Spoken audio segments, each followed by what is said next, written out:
Simple lang ang patakaran ko sa buhay. Tratuhin mo ako ng mabuti, babalik ko sa iyo ng doble.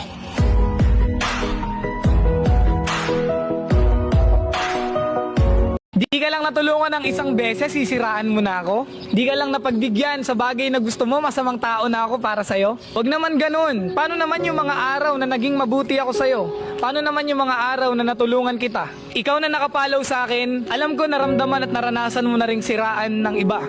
Alam ko naranasan at naramdaman mo na din na pagkwentuhan nila habang wala ka. Hayaan mo yung mga tao na patuloy na pinag-uusapan at pinagtatawanan ka.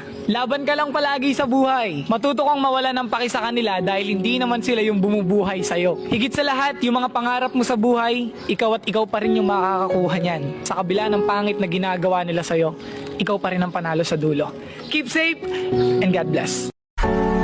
Hindi masamang magdamot kung sakto lang. Hindi rin masamang tumulong kung meron. Isipin mo rin ang sarili mo. Dahil dito sa mundo, balanse ang buhay. Napakahirap humingi ng tulong kapag ikaw naman ang nawalan.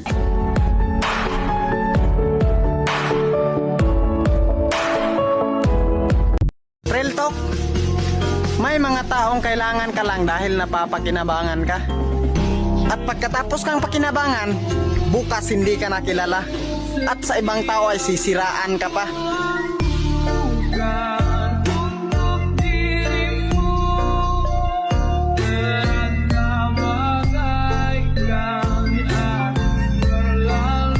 Oo, matatalo mo ako sa itsura. Pero kung respeto at pakikisama sa iba, mag-seminar ka muna para matuto ka.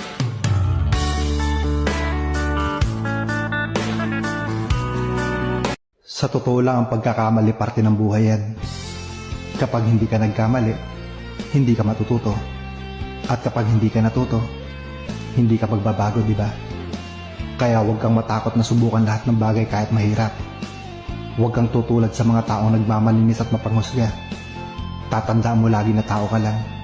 Hindi ka perpekto. Sa trabaho, lang talaga may halaga. Kasi pag hindi ka pumasok, hahanapin ka.